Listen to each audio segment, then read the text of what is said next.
After suffering for half a month, So Wunwei finally gets his hands on the records containing the legendary secret technique left behind by the sword sage about 600 years ago.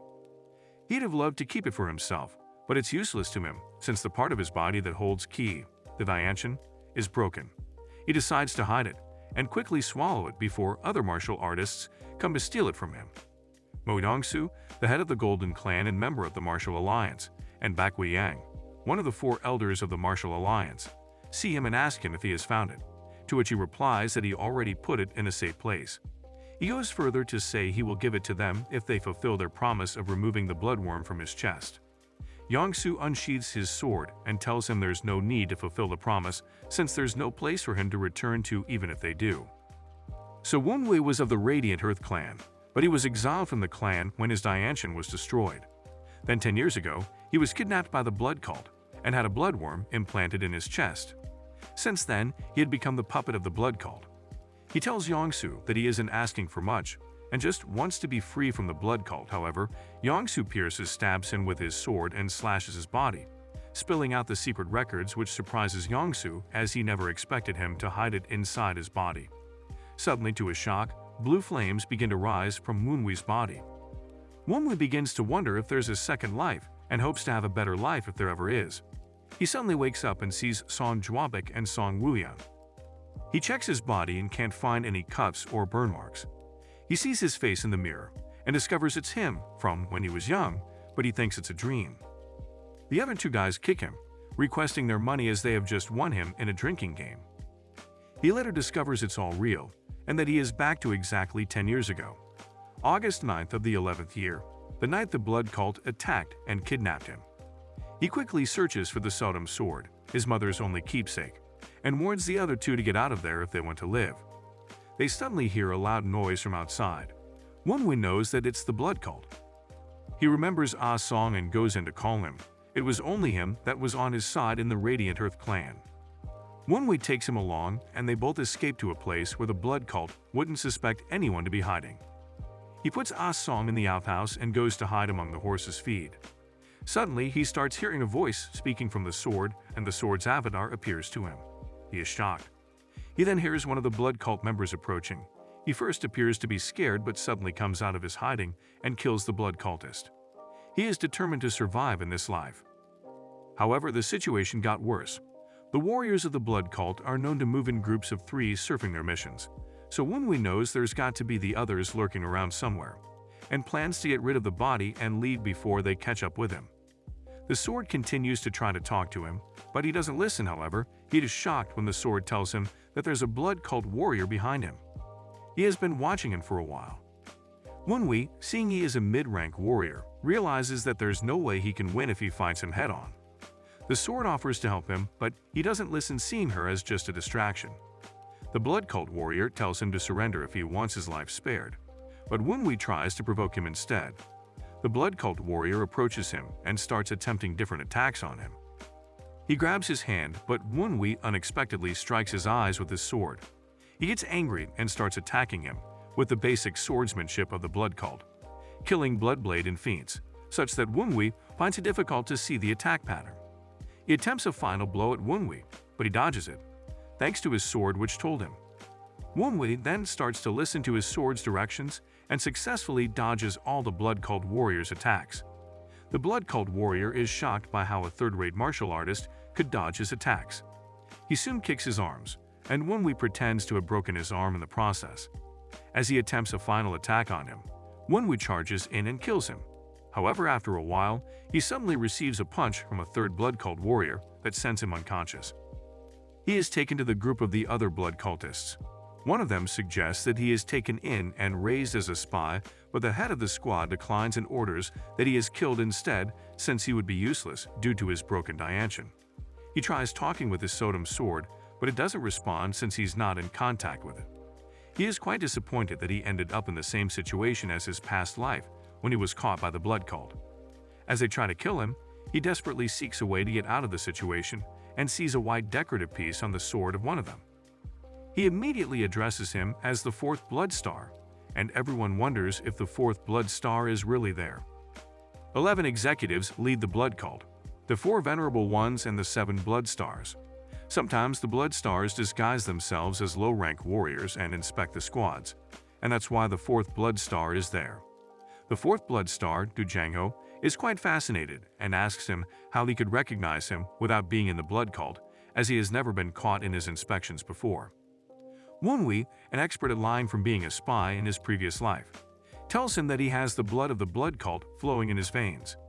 He then goes on to convince him that his grandfather used to be in the blood cult by stating some hidden facts about the blood cult. The fourth Blood Star eventually decides to accept him into the blood cult. He tells Wunhui that he would grant him a wish. Knowing that it could be a test and not knowing his intent, Wunhui decides to ask for something reasonable. He requests to have the Sodom sword, his mother's only keepsake, back. Django collects the sword from Captain O, the head of the squad, and breaks a part of it with his finger as a price for killing the cultists earlier, before giving it to him.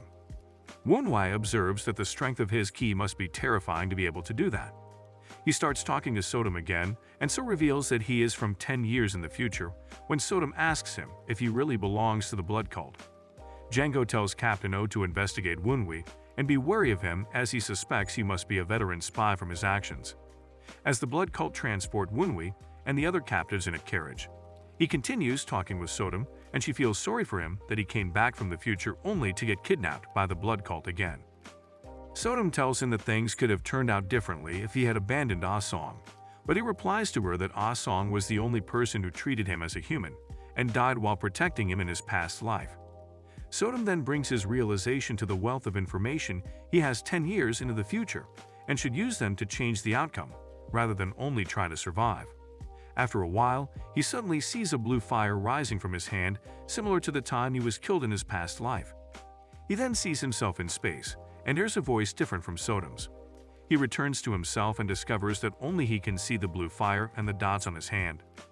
He thinks that it could have something to do with the secret records of the Sword Sage. They arrive at the Six Blood Valley, one of the blood cult's bases, and also an educational facility for raising kidnapped children into blood cult warriors.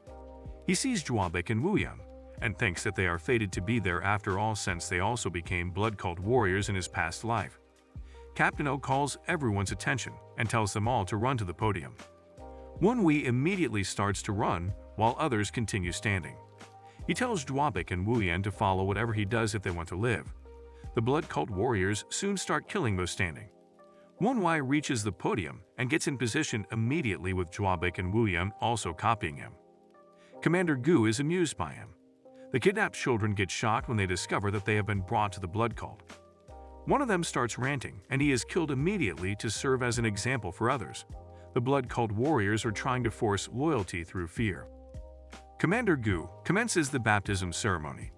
Wunhui is called out to say what's in the box placed before them, and to explain to others what it is, since he claimed to be a descendant of the cult. It's the bloodworm, a poisonous parasite that's planted deep into the chest of rising cultists, so they never forget their loyalty. The cult's antidote has to be eaten every 24 hours, else the bloodworm will rampage in their chest. To prove his loyalty, he is told to get the bloodworm first before others. Having no choice in being determined to survive in his life, he decides to take it. Meanwhile, Captain O already made preparations to prove if Wunhui is a real cultist or not. Wunhui takes the bloodworm and soon starts feeling a burn in his chest, causing much pain.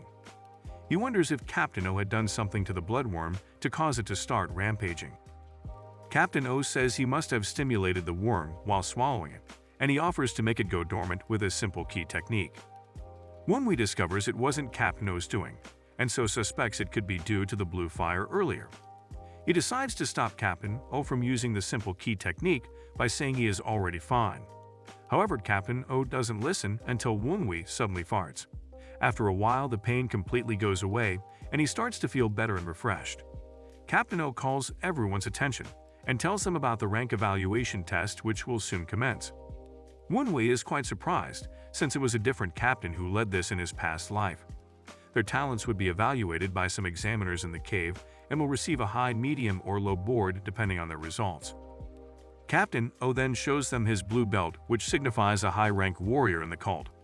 High-rank warriors acknowledged for their ability and achievements will have their bloodworms extracted. Everyone starts to make a fuss when they hear this. They start to aim to rise to that status, but little do they know that they are slowly being brainwashed to become cultists. Captain O suddenly blows a whistle, to which Wunwi quickly blocks his ears. The whistle causes the bloodworm in the chest to rampage when it's blown. He is surprised, however, that only he is not affected by the whistle, since the effect of the whistle can't be completely stopped even by blocking the ears. He starts to think that there may be a chance that the bloodworm is not in his chest. After a while, he is selected to be the first to take part in the test. As he walks into the cave, he thinks about when he took the test in his past life. He got a low rank in his past life due to his broken Diantian. Low ranks are used as throwaway pawns for miscellaneous missions.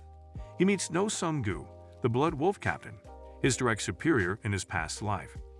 He previously told the 4th Blood Star that his grandfather used to be a warrior of the Blood Wolf squad, but Sung-gu tells him that no one matches his grandfather in the records.